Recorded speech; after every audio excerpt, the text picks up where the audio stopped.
ਦਰਸ਼ਨ ਪਿਆਸੀ ਦਿਨ ਸਰਾਤ,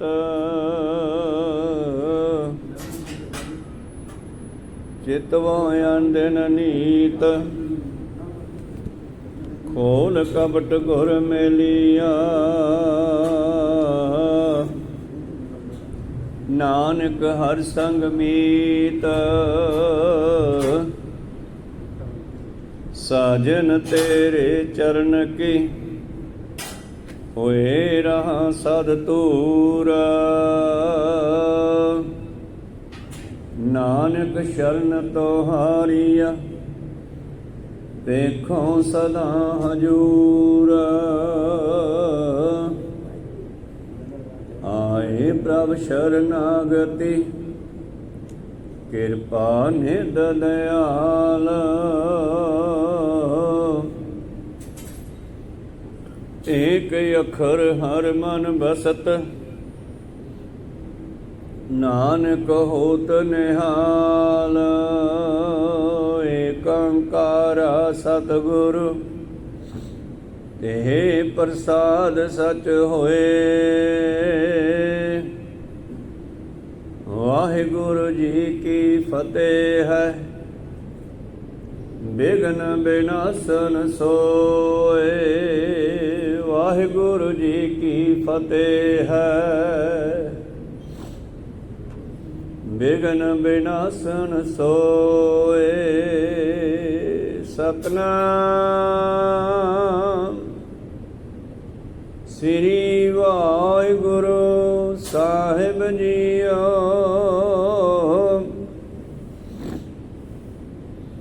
ਗੌੜੀ ਪੂਰਬੀ ਦੀਪਕੀ, ਮਹਲਾ ਪਹਿਲਾ।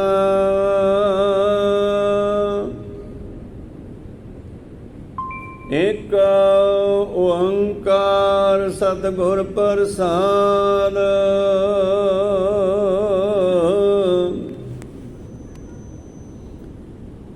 ਜੈ ਘਰ ਕੀਰਤ ਆਖੀਐ, ਕਰਤੇ ਕਾ ਹੋਏ ਵਿਚਾਰੋ। ਤਿਤ ਕਰ ਗਾਵੋ ਸੋਹਿਲਾ, ਸਿਵਰਿਓ ਸਿਰਜਨਹਾਰੋ।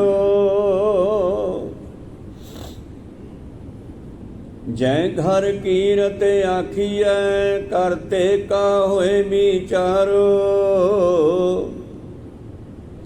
ਤਿਤ ਕਰ ਗਾਵੋ ਸੋਹਿਲਾ, ਸਿਵਰਿਓ ਸਿਰਜਨਹਾਰੋ।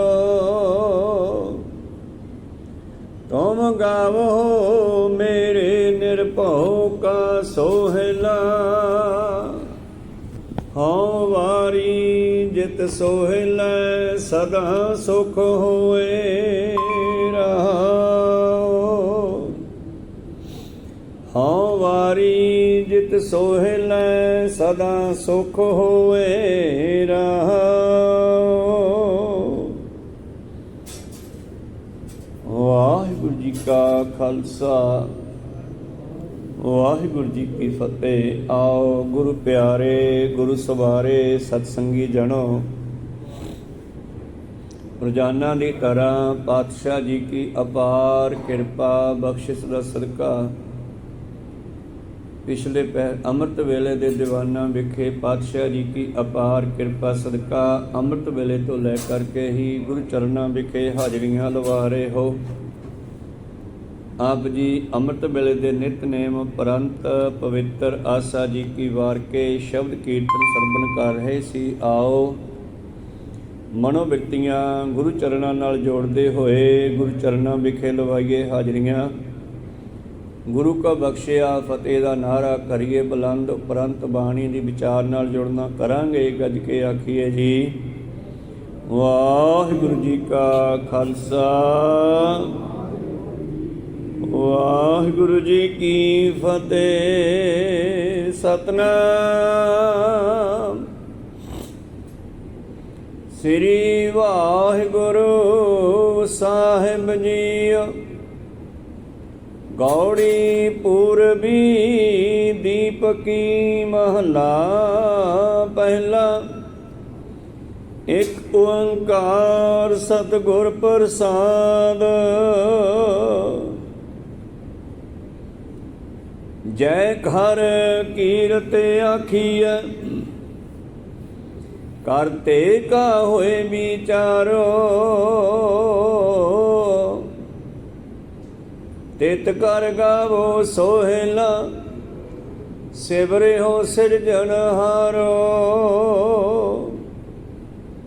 जय घर कीरत आखिय करते का होए विचारो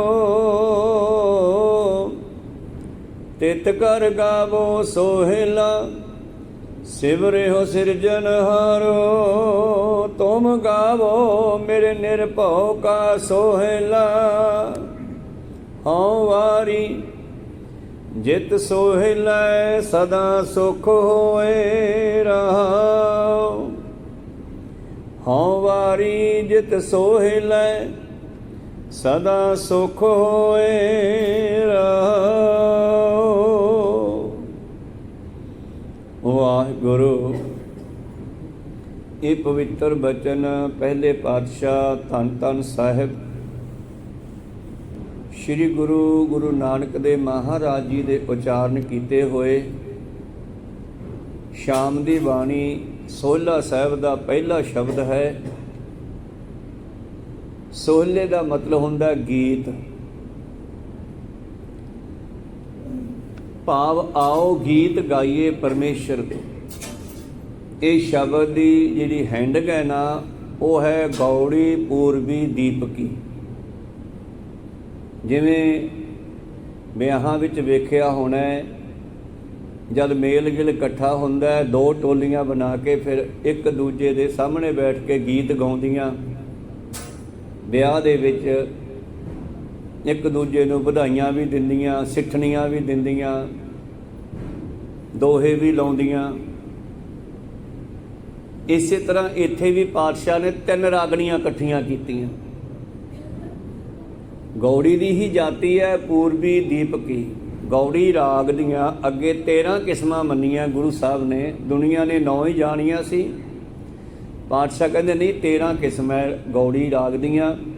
पिछे पढ़ते आ रहे हैं, कदे शब्द आउंदा गौड़ी चेती, कदे गौड़ी बैरागन, कदे गौड़ी पूर्वी, कदे गौड़ी दीपकी। गौड़ी राग तो है ही है, ते नाल 2 जातियां पूर्वी ते दीपकी ये भी नाल लाइयां। भाव 3 रागणियां इकट्ठियां दे नाल ये सोहले दा शब्द उचारिया।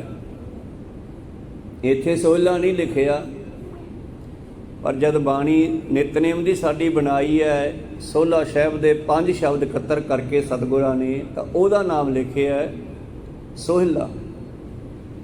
तो सोहले का मतलब है परमेश्वर दे गीत।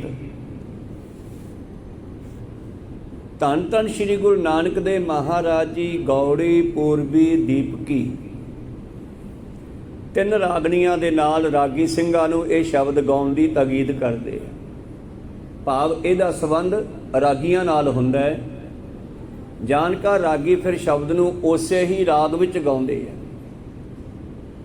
कोई समा सी गुरु प्यारिओ संसार रागां नूं भुल गया सीगा और गुरबाणी दे शब्दां नूं दूजियां तर्जां ते गाउण लग पिया सी। ते जवद्दी टकसाल गुरुद्वारा गुरगियान प्रकाश जवद्दी टकसाल लुधियाना संत सुच्चा सिंह जी होए, जिन्हां ने गुरु प्यारिओ बड़ू साहब दे विच सिੱਖਿਆ प्राप्त की और बहुत समा उन्हां पहाड़ां दे विच तपस्या की। संगतां नूं किते मिले ते संगतां उन्हां नूं लुधियाणे लिआईआं ते उन्हां ने फिर एक टकसाल तैयार की। स्थान खरीद के भाई जवंदे दा जो कि 6वें पातशाह के समय का एक सिख होया, उन्हां दा जगह पई सी खूह एक 2-2.5 किले, वो जमीन खरीद के भाई जवंदे के नाम से फिर जवद्दी कलां टकसाल तैयार की। और सब तो पहला काम बाबा सुच्चा सिंह जी ने यह किया भी जिहड़े रागी सिंह शब्दां नूं तर्जां ते गा रहे न, इन्हां नूं पुरातन राग भुल गए हैं। और ये जिहड़े पुरातन राग है पहलां तां इन्हां नूं दुबारे प्रगट करिए। फिर उन्हां महापुरुषां ने उदम किया, गुरु प्यारिओ पुराने रागी लभे बजुर्ग ਜਿਹੜੇ ਰਾਗਾਂ ਨੂੰ ਜਾਣਦੇ ਸੀਗੇ। ਕੋਈ 65 ਸਾਲ ਦਾ, ਕੋਈ 60 ਸਾਲ ਦਾ, ਕੋਈ 70 ਸਾਲ ਦਾ। ਉਹਨਾਂ ਰਾਗੀਆਂ ਨੂੰ ਇਕੱਠੇ ਕਰਕੇ ਇੱਕ ਵੱਡਾ ਮਹਾਨ ਕੀਰਤਨ ਸੰਮੇਲਨ ਕਰਾਇਆ। ਔਰ ਉਸ ਸੰਮੇਲਨ ਦੇ ਵਿੱਚ ਫਿਰ ਗੁਰੂ ਪਿਆਰਿਓ ਰਾਗੀਆਂ ਨੂੰ ਵੀ ਸੱਦਿਆ, ਜਿਹੜੇ ਨਵੇਂ ਨੌਜਵਾਨ ਰਾਗੀ ਸਨ ਉਹ ਵੀ ਸੱਦੇ, ਹਰਿਮੰਦਰ ਸਾਹਿਬ ਦੇ ਕੁਝ ਜਥੇ ਵੀ ਸੱਦੇ, ਔਰ ਦੱਸਿਆ ਵੀ ਕੀਰਤਨ ਜਿਹੜਾ ਇਹਨਾਂ ਰਾਗਾਂ 'ਚ ਕਰੋ, ਇਹ ਗੁਰਬਾਣੀ ਨੇ ਫਿਰ ਅਸਰ ਕਰਨਾ ਸਾਡੇ 'ਤੇ। ਕਾਰਨ, ਜਦੋਂ ਕਿਸੇ ਚੀਜ਼ ਨੂੰ ਤੁਸੀਂ ਕਿਸੇ ਦੂਸਰੇ ਗੀਤ ਦੀ ਤਰਜ਼ ਵਿੱਚ ਗਾਓਗੇ ਨਾ, ਤੁਹਾਡੇ ਦਿਮਾਗ 'ਚ ਬਾਣੀ ਨਹੀਂ, ਉਹ ਗੀਤ ਵੱਜੀ ਜਾਊਗਾ। ਕਹੋ ਸਤਨਾਮ ਸ੍ਰੀ। ਬੜੀ ਇਹ ਸੂਖਮ ਸੋਚ ਹੈ, ਤਰਜੀ ਵੱਜੀ ਜਾਊਗੀ। ਪਰ ਜਦੋਂ ਅਸੀਂ ਗੁਰੂ ਦੇ ਦੱਸੇ ਰਾਗਾਂ ਨਾਲ ਕੀਰਤਨ ਕਰਾਂਗੇ ਤਾਂ ਦਿਮਾਗ ਦੇ ਵਿੱਚ ਬਾਣੀ ਵਸੂਗੀ। ਕਹੋ ਸਤਨਾਮ ਸ੍ਰੀ। ਮਹਾਂਪੁਰਸ਼ਾਂ ਨੇ ਫਿਰ ਲਗਾਤਾਰ ਕਈ ਸੰਮੇਲਨ ਕੀਤੇ। ਸ਼ੁਰੂਆਤ ਜਵੱਦੀ ਟਕਸਾਲ ਤੋਂ ਕੀਤੀ, ਔਰ ਫਿਰ ਉਹਨਾਂ ਨੇ ਗੁਰੂ ਪਿਆਰਿਓ ਪੰਜਾਂ ਪਿਆਰਿਆਂ ਦੇ ਜਿਹੜੇ ਅਸਥਾਨ ਸਨ, ਜਿੱਥੋਂ ਜਿੱਥੋਂ ਆਏ ਸੀਗੇ, ਪਹਿਲੇ 5 ਪਿਆਰੇ ਭਾਈ ਦਇਆ ਸਿੰਘ ਹੋਰੀ,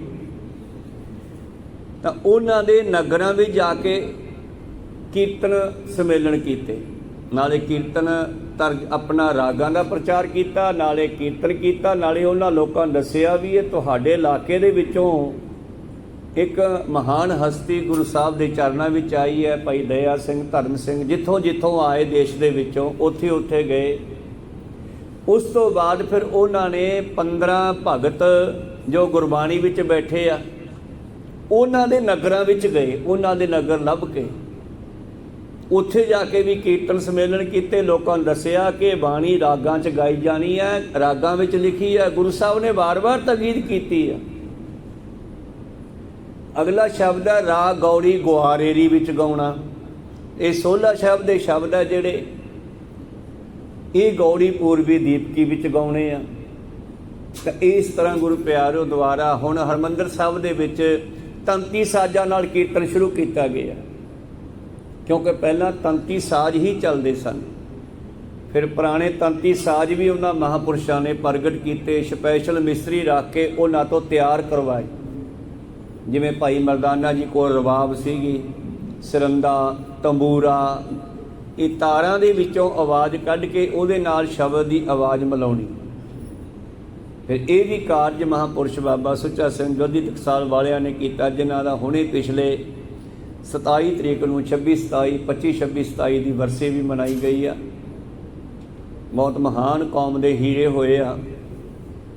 2002 ਦੇ ਵਿੱਚ ਲਗਭਗ ਉਹ ਸਰੀਰਕ ਕਿਸੇ ਬਿਮਾਰੀ ਦੇ ਕਾਰਨ ਪਰਮੇਸ਼ਰ ਦੇ ਸੱਦੇ ਨੂੰ ਪ੍ਰਵਾਨ ਕਰਕੇ ਚਲੇ ਗਏ, ਪਰ ਉਹਨਾਂ ਨੇ ਸੰਸਾਰ ਵਿੱਚ ਦੁਬਾਰਾ ਰਾਗਾਂ ਨੂੰ ਪ੍ਰਗਟ ਕਰ ਦਿੱਤਾ। ਹਰਿਮੰਦਰ ਸਾਹਿਬ ਆਪ ਜੀ ਵੇਖਦੇ ਹੋ, ਦਰਬਾਰ ਸਾਹਿਬ 'ਚ ਹੁਣ ਤੰਤੀ ਸਾਜ਼ਾਂ ਦੇ ਨਾਲ ਵੀ ਕੀਰਤਨ ਹੁੰਦਾ ਹੈ। ਕੋਈ ਸਤਨਾਮ ਸ੍ਰੀ। ਗੁਰੂ ਕਿਰਪਾ ਕਰਨ, ਆਓ ਆਪਾਂ ਸ਼ਬਦ ਨਾਲ ਜੁੜੀਏ। ਗੌੜੀ ਪੂਰਬੀ ਦੀਪਕੀ ਮਹੱਲਾ ਪਹਿਲਾ। ਇਹ ਰਾਗ ਗੌੜੀ ਦੀਆਂ ਕਿਸਮਾਂ ਪੂਰਬੀ ਤੇ ਦੀਪਕੀ, ਇਹਨਾਂ ਤਿੰਨਾਂ ਦੇ ਰਾਹੀਂ ਇਹ ਸ਼ਬਦ ਨੂੰ ਗਾਉਣ ਦਾ ਹੁਕਮ ਹੈ। ਇੱਕ ਓੰਕਾਰ, ਉਹ ਪਰਮੇਸ਼ਰ ਇੱਕ ਹੈ,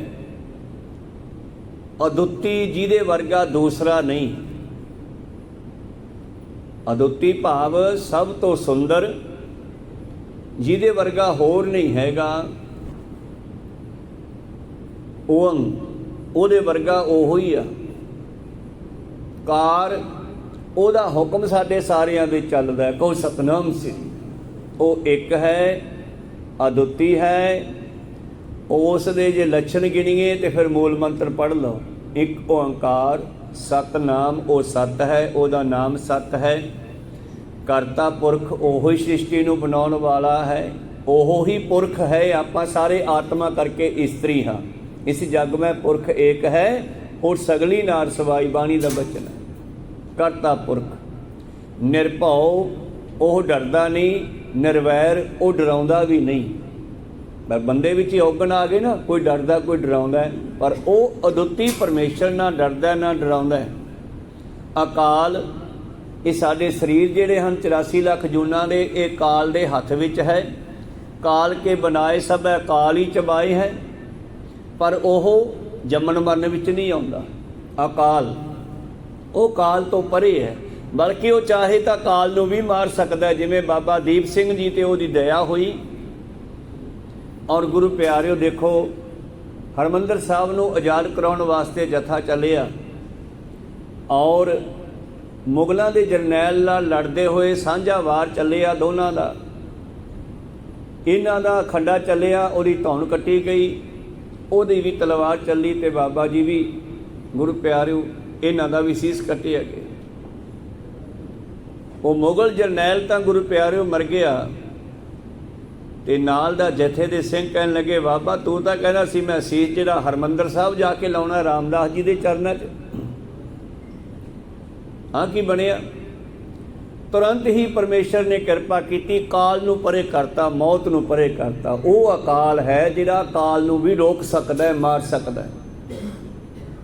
ਤੇ ਹਿਸਟਰੀ ਸਾਡੇ ਸਾਹਮਣੇ ਹੈ, ਇਤਿਹਾਸ, ਕਿ ਬਾਬਾ ਦੀਪ ਸਿੰਘ ਜੀ ਤੁਰੰਤ ਉਹ ਸਰੀਰ ਉੱਠਿਆ ਔਰ ਆਪਣੇ ਸੀਸ ਆਪਣੇ ਹੱਥ ਉੱਥੇ ਰੱਖਿਆ ਹੈ ਖੱਬੇ ਤੇ ਸੱਜੇ ਨਾਲ ਫਿਰ ਖੰਡਾ ਵਾਹੁਣਾ ਸ਼ੁਰੂ ਕਰਤਾ। ਕਹੋ ਸਤਨਾਮ।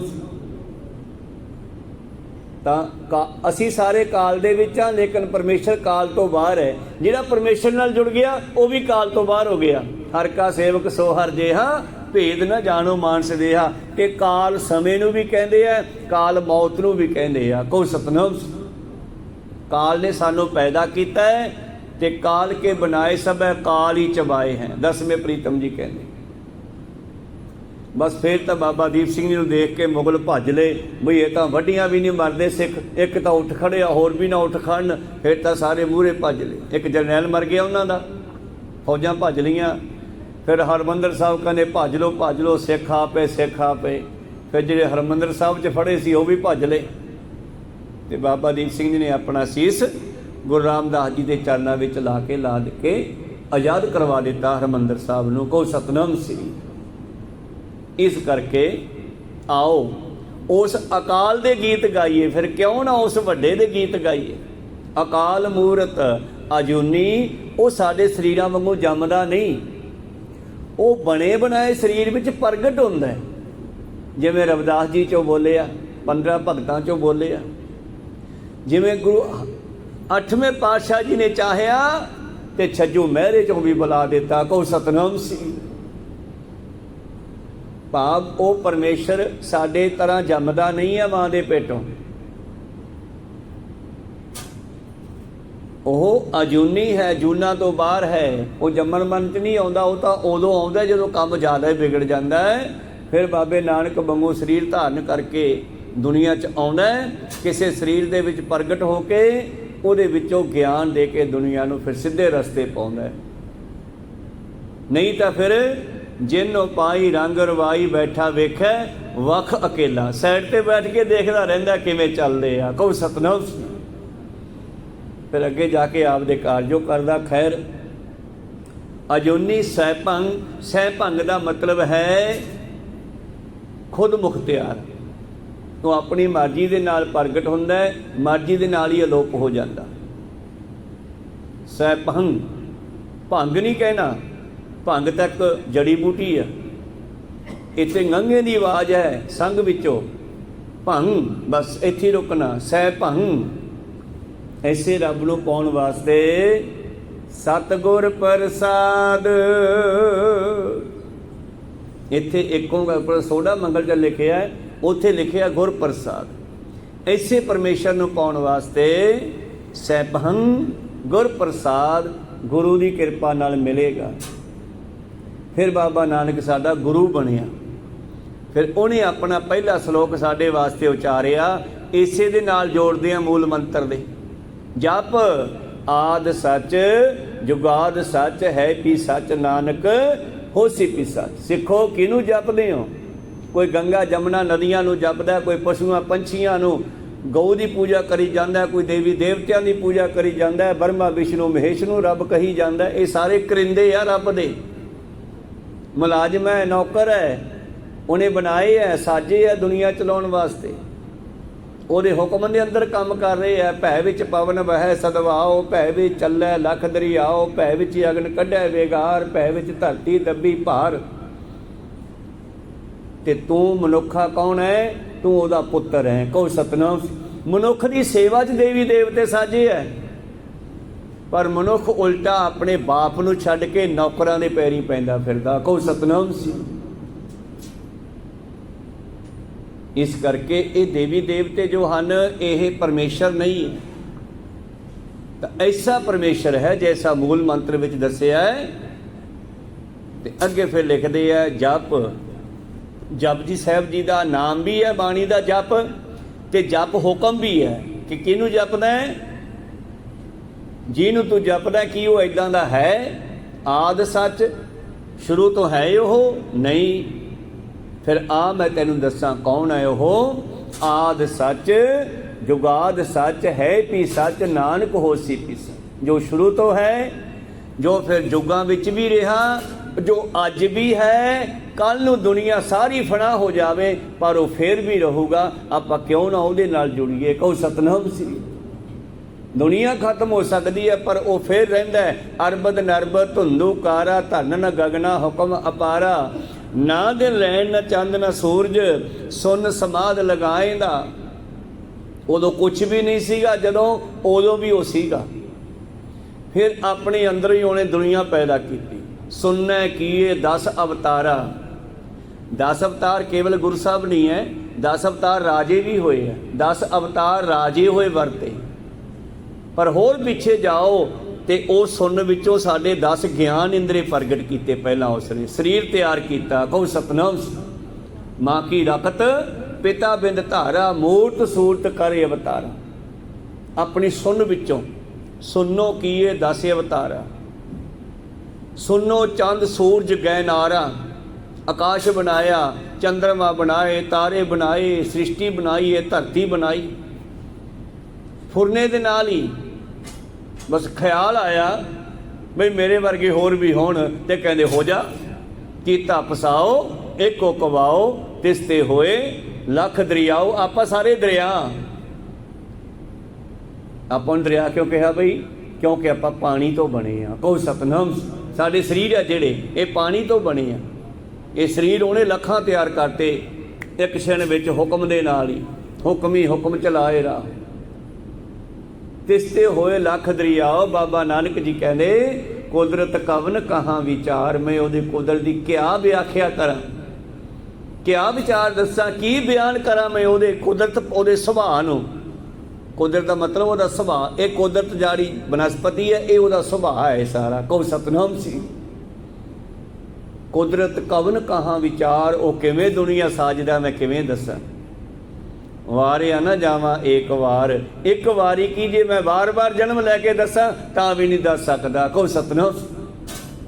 ਜੋ ਤੁਧ ਭਾਵੈ ਸਾਈ ਭਲੀ ਕਾਰ। ਜੋ ਤੈਨੂੰ ਚੰਗਾ ਲੱਗਦਾ ਬਸ ਉਹ ਹੀ ਹੁੰਦਾ ਹੈ, ਤੇ ਜੋ ਹੁੰਦਾ ਉਹ ਚੰਗਾ ਹੀ ਆ। ਮੈਨੂੰ ਵੀ ਚੰਗਾ ਲੱਗੇ, ਆਪਾਂ ਨੂੰ ਵੀ ਚੰਗਾ ਲੱਗੇ। ਭਾਣਾ ਮੰਨੈ ਸੋ ਸੁਖ ਪਾਏ, ਭਾਣੇ ਵੀ ਸੁਖ ਪਾਏਂਦਾ।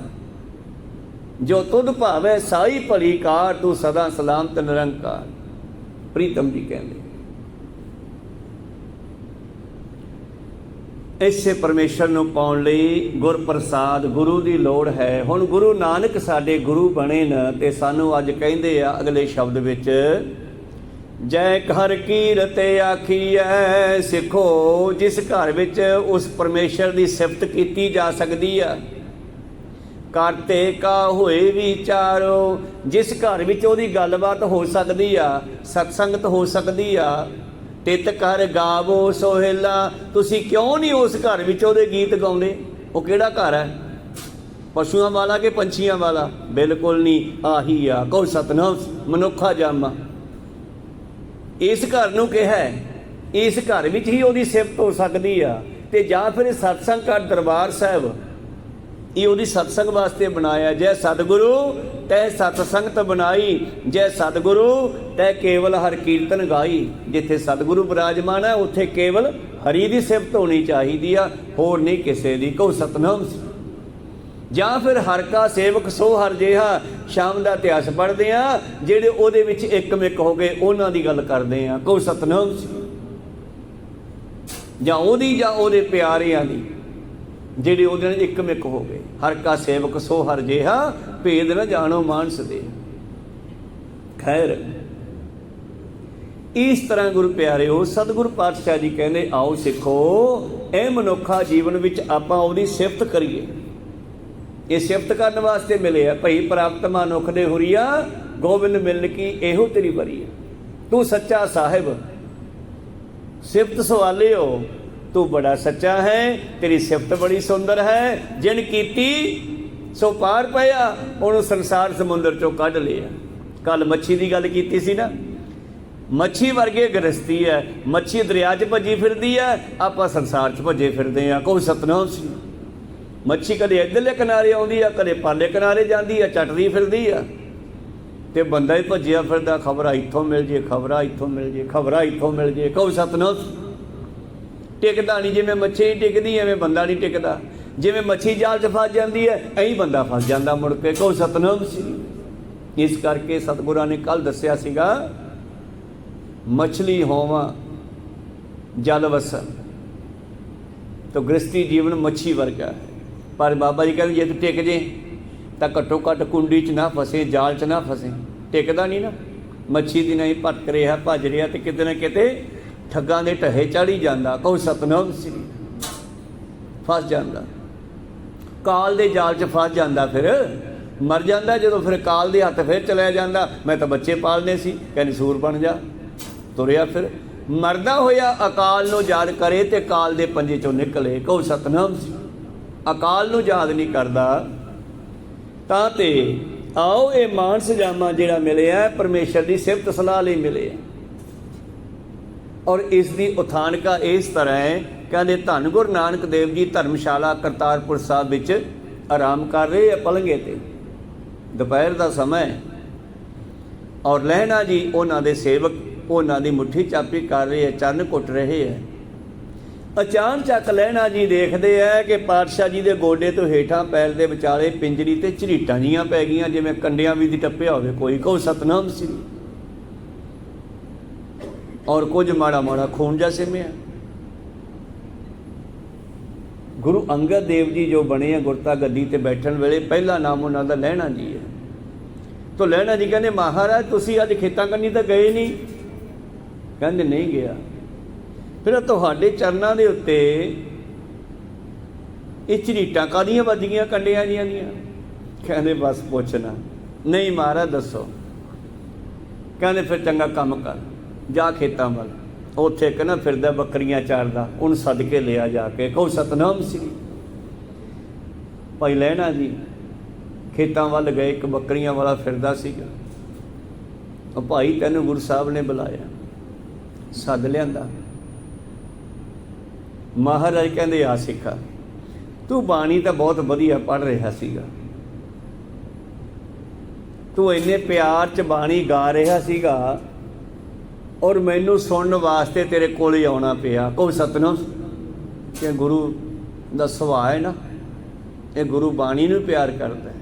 ਇੰਨਾ ਪਿਆਰ ਕਰਦਾ ਹੈ ਕਿ 7ਵੇਂ ਜਾਮੇ 'ਚ ਪਲੰਘੇ 'ਤੇ ਪਿਆ ਜਦੋਂ ਸਿੱਖਾਂ ਦੇ ਮੁਖ 'ਚੋਂ ਸ਼ਬਦ ਕੀਰਤਨ ਕਰਦੇ ਆਉਂਦਿਆਂ ਦੀ ਆਵਾਜ਼ ਪੈਂਦੀ ਆ ਕੰਨ 'ਚ, ਤੇ ਉੱਠ ਕੇ ਇੱਕਦਮ ਖੜੇ ਹੋ ਜਾਂਦੇ ਆ ਤੇ ਗੋਡਾ ਪਾਵੇ ਨਾਲ ਵੱਜ ਜਾਂਦਾ ਮੰਜੇ ਦੇ। ਕੋਈ ਸਤਨਾਮ ਸੀ। ਸਿੱਖਾਂ ਨੇ ਕਿਹਾ ਮਹਾਰਾਜ ਐਡੀ ਕਾਹਲੀ ਕੀ ਸੀ, ਆਰਾਮ ਨਾਲ ਉੱਠ ਖੜ੍ਹਦੇ, ਗੋਡਾ ਵੱਜ ਗਿਆ। ਕਹਿੰਦੇ ਭਾਈ ਗੁਰੂ ਨਾਨਕ ਆਉਂਦਾ ਹੋਵੇ, ਗੁਰਬਾਣੀ ਕੰਨ 'ਚ ਪਵੇ ਤੇ ਬੰਦਾ ਮੰਜੇ ਤੇ ਲੰਬਾ ਪਿਆ ਰਹੇ, ਚੰਗੀ ਗੱਲ ਨਹੀਂ।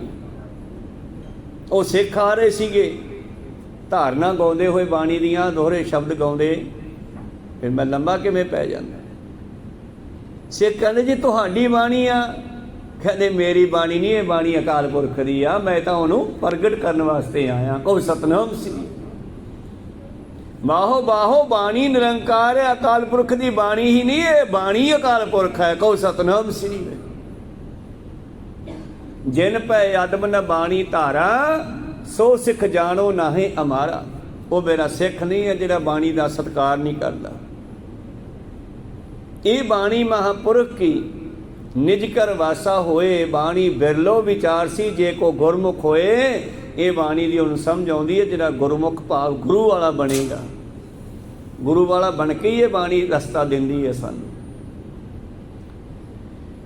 खैर ਉਹਨੂੰ ਕਹਿਣ ਲੱਗੇ, ਸਿੱਖ ਨੂੰ ਕਹਿੰਦੇ, ਸਿੱਖਾ ਤੂੰ ਬਾਣੀ ਜਿਹੜੀ ਪੜ੍ਹ ਰਿਹਾ ਸੀ ਨਾ, ਇਹ ਬਾਣੀ ਰਾਤ ਨੂੰ ਮੰਜੇ ਤੇ ਬਹਿ ਕੇ ਪੜ੍ਹਨੀ ਆ, ਤੇ ਤੂੰ ਦੁਪਹਿਰੇ ਬੱਕਰੀਆਂ ਚਾਰਦਾ ਪੜ੍ਹਦਾ ਫਿਰਦਾ ਸੀਗਾ। ਸੋਹਿਲਾ ਸਾਹਿਬ ਦੀ ਬਾਣੀ ਸਿੱਖ ਨੇ ਰਾਤ ਨੂੰ ਦਿਨ ਛਿਪਦੇ ਨਾਲ, ਜਦੋਂ ਨਾ ਸੂਰਜ ਛਿਪਿਆ ਨਾ ਖੜਾ, ਉਹ ਰਹਿ ਰਸ ਦਾ ਟਾਈਮ ਰੱਖਿਆ। ਇਹ ਸਾਇੰਟੀਫਿਕ ਗੱਲਾਂ ਹੈ। ਉਹ ਟਾਈਮ ਰਹਿ ਰਸ ਦਾ ਕਿਉਂ ਰੱਖਿਆ, ਵੀ ਦੁਪਹਿਰੇ ਕਿਉਂ ਨਹੀਂ ਰੱਖਿਆ, ਨਾਲੇ ਜਾਗਦੇ ਹੁੰਦੇ ਆ। ਮਤਲਬ ਕਿ ਸਾਡੇ ਮਨ ਦਾ ਜਿਹੜਾ ਕਨੈਕਟ ਆ ਉਹਨੂੰ ਸੂਰਜ ਦੇ ਛਿਪਣ ਚੜ੍ਹਨ ਨਾਲ ਵੀ ਹੈ। ਕਹੋ ਸਤਨਾਮ ਸ੍ਰੀ। ਨਿਤਨੇਮ ਦਾ ਟਾਈਮ ਦਿਨ ਚੜ੍ਹਨ ਤੋਂ ਪਹਿਲਾਂ ਰੱਖਿਆ। ਵੈਸੇ ਭਾਵੇਂ ਆਪਾਂ ਦਿਨ ਚੜ੍ਹੇ ਕਰੀ ਜਾਂਦੇ ਆ, ਲੇਟ ਹੋ ਜਾਂਦੇ ਆ, ਦਿਨ ਚੜ੍ਹਨ ਤੋਂ ਪਹਿਲਾਂ ਕਿਉਂ ਰੱਖਿਆ ਤੇ ਦਿਨ ਛਿਪਦੇ ਦੇ ਨਾਲ ਕਿਉਂ ਰੱਖਿਆ ਰਹਿ ਰਸ ਦਾ ਟਾਈਮ? ਕਿਉਂਕਿ ਜਦੋਂ ਦਿਨ ਚੜ੍ਹਿਆ ਨਹੀਂ ਹੁੰਦਾ, ਮਨ ਵਿੱਚ ਸੰਕਲਪ ਨਹੀਂ ਪੈਦਾ ਹੁੰਦੇ, ਕਿਉਂ ਕੁਛ ਕਰ ਨਹੀਂ ਸਕਦੇ ਦਿਨ ਚੜ੍ਹਨ ਤੋਂ ਪਹਿਲਾਂ। ਦਫ਼ਤਰਾਂ ਵਿੱਚ ਵੀ 10 ਵਜੇ ਦਫ਼ਤਰ ਖੁੱਲ੍ਹਦੇ ਅੱਜ ਕੱਲ੍ਹ ਤਾਂ। ਇਸ ਕਰਕੇ ਦਿਨ ਚੜ੍ਹਨ ਤੋਂ ਪਹਿਲਾਂ ਮਨ ਸਾਡਾ ਇਕੱਠਾ ਹੋਇਆ ਹੁੰਦਾ ਹੈ। ਕਹੋ ਸਤਨਾਮ ਸੀ। ਤੇ ਮਨ ਕਰਕੇ ਤਾਂ ਬਾਣੀ ਪੜ੍ਹਨੀ ਸੀ, ਮਨ ਇਕੱਠਾ ਹੋਇਆ ਹੁੰਦਾ। ਇਸ ਕਰਕੇ ਅਸੀਂ ਨਿਤਨੇਮ ਜਿਹੜਾ ਦਿਨ ਚੜ੍ਹਨ ਤੋਂ ਪਹਿਲਾਂ ਕਰਨਾ, ਤੇ ਰਹਿ ਰਾਸ ਸ਼ਾਮ ਨੂੰ ਦਿਨ ਛਿਪਦੇ ਦੇ ਨਾਲ ਉਦੋਂ ਸਾਡਾ ਮਨ ਫਿਰ ਇਕੱਠਾ ਹੋਣ ਲੱਗ ਜਾਂਦਾ, ਧੰਦਿਆਂ 'ਚੋਂ ਮੁੜ ਆਉਂਦਾ ਵੀ ਹੁਣ ਤਾਂ ਬਸ ਦਿਨ ਛਿਪ ਗਿਆ। ਜਿਵੇਂ ਸ਼ਾਮਾਂ ਨੂੰ ਪੰਛੀ ਦਰਖਤਾਂ ਵੱਲ, ਆਲ੍ਹਣਿਆਂ ਵੱਲ ਮੁੜਦੇ ਆ, ਬੰਦਾ ਨੌਕਰੀਆਂ ਤੋਂ ਘਰ ਵੱਲ ਜਾਂਦਾ ਹੈ, ਇਸੇ ਤਰ੍ਹਾਂ ਮਨ ਸਾਰਾ ਦਿਨ ਭੱਜ ਦੌੜ ਕਰਕੇ ਥੱਕ ਜਾਂਦਾ ਹੈ, ਦਿਨ ਛਿਪਦੇ ਨਾਲੇ ਵਾਪਸ ਮੁੜਦਾ ਘਰ ਵੱਲ, ਭਾਵ ਸਰੀਰ ਵੱਲ। ਤਾਂ ਤੇ ਰਹਿ ਰਸ ਦਾ ਉਹ ਸਮਾਂ ਰੱਖਿਆ ਸਾਡਾ। ਤੇ ਸੋਹਿਲਾ ਸਾਹਿਬ ਦਾ ਰਾਤ ਨੂੰ ਮੰਜੇ ਤੇ ਬੈਠ ਕੇ, ਜਿੱਥੇ ਸੌਣਾ ਹੈ ਉੱਥੇ ਬਹਿ ਕੇ ਇਹਨੂੰ ਪੜ੍ਹਨਾ ਸਿੱਖਾ। ਉਹਦੇ ਰਾਹੀਂ ਸਾਨੂੰ ਗਿਆਨ ਦਿੱਤਾ ਪਾਤਸ਼ਾਹ ਜੀ ਨੇ। ਇਹ ਉਥਾਨਕ ਹੈ ਇਸ ਸ਼ਬਦ ਦੀ। ਪਹਿਲੇ ਦਿਨ ਇਹ ਸ਼ਬਦ ਉਚਾਰਿਆ ਸੀ ਪਾਤਸ਼ਾਹ ਨੇ, ਜਦੋਂ ਸਿੱਖ ਇਸ ਸ਼ਬਦ ਨੂੰ ਗਾ ਰਿਹਾ ਸੀਗਾ। ਤੇ ਪਾਤਸ਼ਾਹ ਨੇ ਫਿਰ ਇਹ ਸਲਾਹ ਦਿੱਤੀ ਸੀ ਸਾਨੂੰ ਸਾਰਿਆਂ ਨੂੰ, ਕਹਿੰਦੇ ਇਹ ਬਾਣੀ ਮੰਜੇ ਤੇ ਬੈਠ ਕੇ ਗਾਉਣੀ ਆ। ਔਰ ਇਸ ਦਾ ਕਾਰਨ ਕੀ ਹੈ ਬਈ, ਸੌਣ ਵੇਲੇ ਗਾਉਣੀ ਆ। ਮਤਲਬ ਕਿ ਇਹ ਤੁਹਾਡਾ ਦਰਗਾਹ ਵਿੱਚ ਜਾਣ ਦਾ ਖਰਚਾ ਹੈ। ਯਾਤਰਾ ਤੇ ਜਾਂਦੇ ਹੋ ਨਾ, ਜੇਬ 'ਚ ਖਰਚਾ ਹੋਣਾ ਚਾਹੀਦਾ। ਆਤਮਾ ਨੇ ਸੱਚਖੰਡ ਵੱਲ ਜਾਣਾ ਹੈ, ਜੇਬ 'ਚ ਸ਼ਬਦ ਦਾ ਖਰਚਾ ਹੋਣਾ ਚਾਹੀਦਾ, ਸਿਮਰਨ ਦਾ, ਭਜਨ ਬੰਦਗੀ ਦਾ। ਕਹੋ ਸਤਨਾਮ ਸ੍ਰੀ। ਰਾਤ ਨੂੰ ਸੌਣ ਵੇਲੇ ਪੜ੍ਹ ਲਓ ਤੇ ਫਿਰ ਸੌਂ ਜਾਓ। ਪਤਾ ਨਹੀਂ ਤੜਕੇ ਉੱਠੀ ਕਿ ਨਾ ਉੱਠੀਏ, ਜੇਬ 'ਚ ਖਰਚਾ ਪਾ ਕੇ ਪੈ ਜਾਓ ਰਾਤ ਨੂੰ ਹੀ, ਤੜਕੇ ਪਤਾ ਨਹੀਂ ਕਦੋਂ ਗੱਡੀ ਆ ਜੇ। ਬੰਦਾ ਯਾਤਰਾ 'ਤੇ ਜਾਣ ਵੇਲੇ 15-20 ਦਿਨ ਪਹਿਲਾਂ, ਮਹੀਨਾ ਪਹਿਲਾਂ ਇੰਤਜ਼ਾਮ ਕਰਨ ਲੱਗ ਜਾਂਦਾ। ਤੇ ਪਰ ਇਸ ਯਾਤਰਾ ਦਾ ਬੰਦੇ ਨੂੰ ਖਿਆਲ ਹੀ ਨਹੀਂ ਹੈਗਾ ਬਈ ਕੱਲ੍ਹ ਨੂੰ ਮੇਰੀ ਮੌਤ ਵੀ ਹੋ ਸਕਦੀ ਹੈ, ਤੇ ਮੈਂ ਉਦੋਂ ਪਹਿਲਾਂ ਖਰਚਾ ਜੇਬ 'ਚ ਪਾ ਲਾਂ, ਹਿਰਦੇ ਦੀ ਜੇਬ 'ਚ, ਇਹਦੇ 'ਚ ਨਹੀਂ। ਕਈ ਮੁਰਦੇ ਦੇ ਕਫਨ ਦੇ ਵਿੱਚ ਵੈਸੇ ਜੇਬ ਹੁੰਦੀ ਨਹੀਂ, ਅੱਜ ਕੱਲ੍ਹ ਲਾਉਣ ਵੀ ਲੱਗ ਗਏ। ਕਹਿੰਦੇ ਵਿੱਚ 10 ਰੁਪਏ ਪਾ ਦਿਓ, ਕਹਾਂ ਦਾ ਖਰਚਾ। ਉਹ ਕਹਿੰਦੇ ਭਲਿਓ ਇਹ ਨਾਲ ਨਹੀਂ ਜਾਂਦਾ। ਉੱਥੇ ਇਹਨਾਂ ਦੀਵਿਆਂ ਨੇ, ਇਹਨਾਂ ਜੋਤਾਂ ਨੇ ਚਾਨਣ ਨਹੀਂ ਕਰਨਾ। ਦੀਵਾ ਮੇਰਾ ਏਕ ਨਾਮ, ਦੁੱਖ ਵਿੱਚ ਪਾਇਆ ਤੇਲ, ਉਨ ਚਾਨਣ ਉਹ ਸੌਖਿਆ, ਚੂਕਾ ਜਮਸਿਓ ਮੇਲ। ਕਿਸੇ ਦੇ ਘਰੇ ਜਾਣਾ ਪੈ ਗਿਆ, ਬਜ਼ੁਰਗ ਮਰਨ ਕਿਨਾਰੇ ਸੀਗਾ।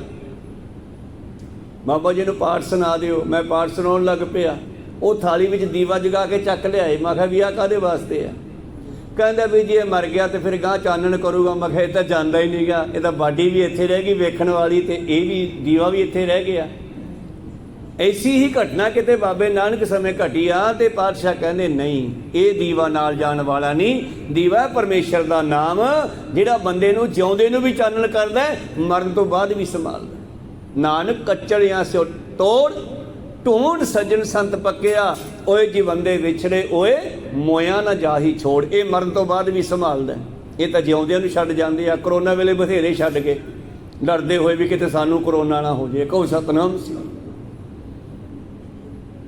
ਤਾਂ ਦੀਵਾ ਮੇਰਾ ਏਕ ਨਾਮ, ਨਾਮ ਮੇਰਾ ਦੀਵਾ ਹੈ, ਤੇ ਮੈਂ ਇਹਦੇ ਵਿੱਚ ਤੇਲ ਪਾਇਆ, ਆਪਣੇ ਦੁੱਖਾਂ ਨੂੰ ਇਹਦੇ ਵਿੱਚ ਮਚਾਇਆ। ਕਹੋ ਸਤਨਾਮ ਸੀ। ਤੇਲ ਮਚਦਾ ਨਾ, ਦੁੱਖ ਪਾਏ ਆ। ਦੀਵਾ ਏਕ ਮੇਰਾ ਏਕ ਨਾਮ, ਦੁੱਖ ਵਿੱਚ ਪਾਇਆ ਤੇਲ, ਹੁਣ ਚਾਨਣ ਉਹ ਸੌਖਿਆ, ਚੂਕਾ ਜਮਸਿਓ ਮੇਲ। ਹੁਣ ਜਮਾਂ ਦੇ ਨਾਲ ਨਹੀਂ ਜਾਊਂਗਾ ਮੈਂ, ਚਾਨਣ ਹੋ ਗਿਆ, ਮੈਂ ਆਪਣੇ ਘਰ ਵੱਲ ਜਾਊਂਗਾ। ਕਹੋ ਸਤਨਾਮ ਸੀ।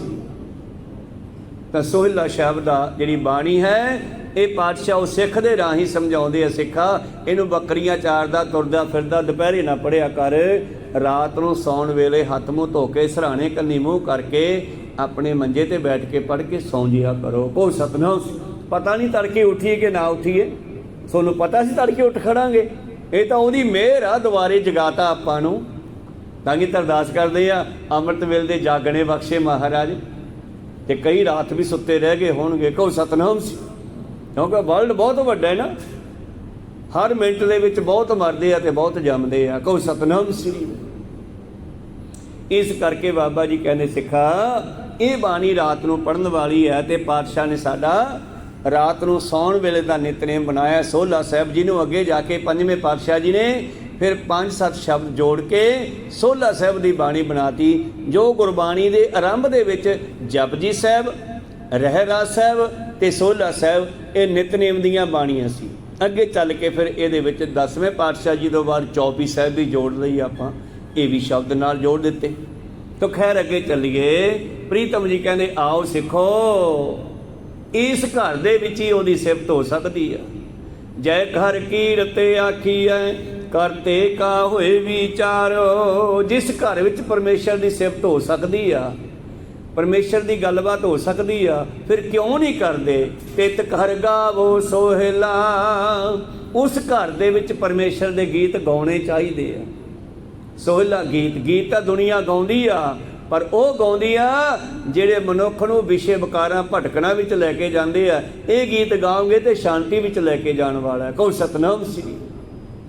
ਤਾਂ ਤੇ ਸਲਾਹ ਦਿੰਦੇ ਆ ਸਤਿਗੁਰੂ, ਕਿਹਦੇ ਗੀਤ ਗਾਈਏ ਮਹਾਰਾਜ। ਤਿਤ ਕਰ ਗਾਵੋ ਸੋਹਿਲਾ, ਕਿਹੜੇ ਗੀਤ ਗਾਉਣ ਦੀ ਗੱਲ ਕਰਦੇ ਹੋ। ਸਵਾਲ ਪੈਦਾ ਹੋ ਗਿਆ। ਸਿਮਰੋ ਸਿਰਜਣਹਾਰੋ, ਜਿਹਨੇ ਤੁਹਾਨੂੰ ਪੈਦਾ ਕੀਤਾ ਹੈ ਉਹਦੇ ਗੀਤ ਗਾਓ, ਉਹਨੂੰ ਸਿਮਰਨਾ ਹੀ ਉਹਦੇ ਗੀਤ ਹਨ। ਕਹੋ ਸਤਨਾਮ ਸ੍ਰੀ। ਉਹਨੂੰ ਸਿਮਰਨਾ ਉਹਦੇ ਗੀਤ ਹੈ।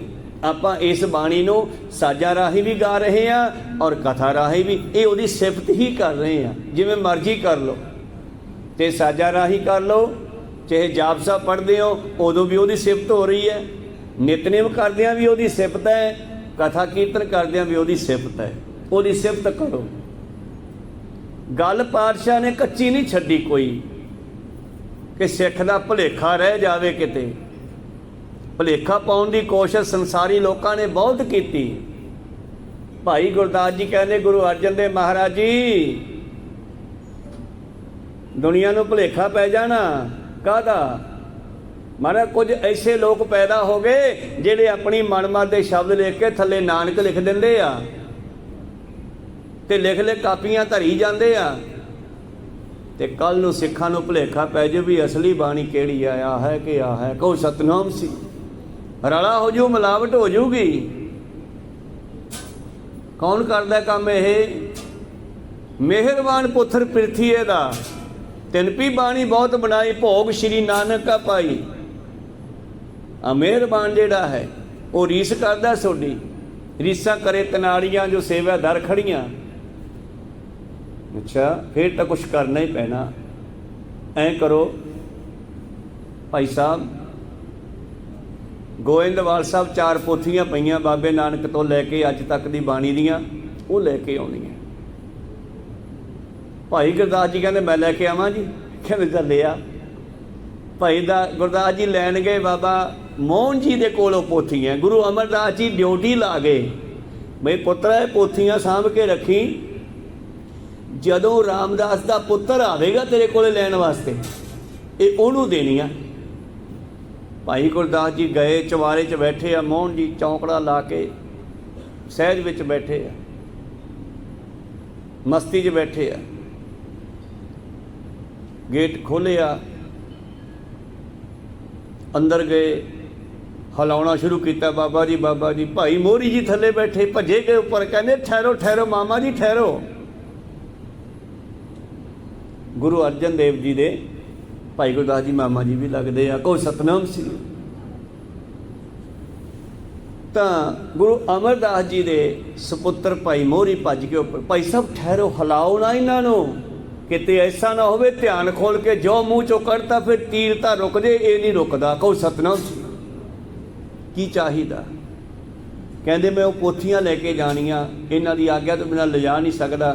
ਮੋਹਰੀ ਜੀ ਕਹਿੰਦੇ ਫਿਰ ਰਹਿਣ ਦਿਓ, ਤੁਸੀਂ ਨਹੀਂ ਲਿਜਾ ਸਕਦੇ, ਜਿੰਨਾ ਚਿਰ ਦਿੰਦੇ ਨਹੀਂ ਉਹਨਾਂ ਚਿਰ ਲਿਜਾ ਨਹੀਂ ਸਕਦੇ। वापस आ गए।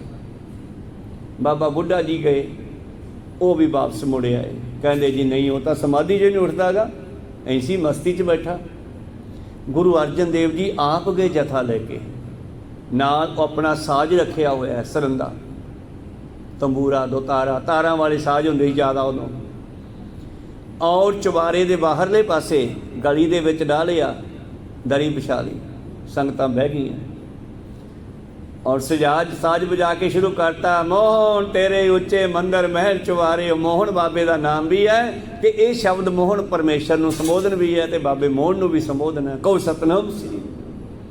जदों बार बार ये मोहन कह के शब्द उचारिया ना तो बाबे मोहन का समाधि खुल गई, तो बारी दे विचों बाहर देख के कहते ये चंगा पखंड धारिया, पहला गद्दी लै गया, हुण तू लगदा कुछ होर लैन आया होएगा। दसदे है कि बाबा मोहन जी बड़े ही कौड़े शब्द बोलते रहे, पर गुरु अर्जन देव जी कहते मोहन तेरे बच्चे बचन बड़े सुंदर है। सारा शब्द पढ़ीए ना फिर विचार वधिया हुंदी है। चलो आपां टुक मात्र गल करते हैं। बाबा मोहन जी कही जाते आपकी मर्जी के नाल, ते गुरु अर्जन देव जी कही जाते सत है जी सत है, तुसीं बहुत सही बोलते हो। अखीर बाबा मोहन उतर के थले आ गया, पैरी पै गया। गुरु अर्जन देव जी कहते नहीं मामा जी नहीं, ये मामे लगते हैं ना, बीबी भानी दे पुत्र है, बीबी भानी दे भाई है। भाई गुरदास बीबी भानी दे चाचे का पुत्र है, भाई है वह भी। गुरु अर्जन कहते मामा जी इदा ना करो, तुसीं तो साडे वड्डे हो, असीं वो पोथियां लैण वास्ते आए सी, लै जो सोडियां ही है महाराज, साडी ड्यूटी लगी सी तुहानूं देनियां सी, इसे करके मैं किसी नूं दित्तियां नहीं। कहो सतनाम। पर मैं ना ਉਹਦੇ बापू की गल मन के तुहाडे पिता रामदास नूं मत्था नहीं सी टेकिया, वो मत्था मैं अज टेक लैना। कहो सतनाम श्री। उस दिन मत्था नहीं टेकिया मैं गुस्से च आके भी यार साडी गद्दी सीगी ते जाके गां जवाई नूं देती, साडी वस्तु सी ये, पर अज मैनूं पैरी पै लैण दिओ। चलो जिवें तुहाडी मर्जी मामा जी। फिर उत्थों पोथी साहब लिया के रचना रची, सारी गुरबाणी लिखी, इतिहास बड़ा लंबा चौड़ा विचारा इत्थे रोकदे हां आपां। इस शब्द की विचार भी कल नूं करांगे। तो बाबा जी कहंदे आओ उस परमेश्वर दे गीत गाइए। तुम गावो मेरे निरभौ का सोहिला हों वारी, जित सोहिला सदा सुख होए। वो लच्चर गीत ना गाओ, आ गा के देखो जी सुख लैना तां। कहो सतनाम श्री। रहाओ। इस शब्द इत्थे रोकते हैं, समाप्ति ते है। अगले शब्द के विचार इसे शब्द की कल सांझी करांगे। इत्थे रोकण की आग्या बख्शो। बोलदियां नेकां अखर बाद घाट हो जाते। सिख संगतां दे सतगुरु बख्शण योग है, बख्श लैना जी। बुलाओ फतेह पाओ फतेह। वाहिगुरू जी का खालसा, वाहिगुरू जी की फतेह। वाहिगुरू वाहिगुरू।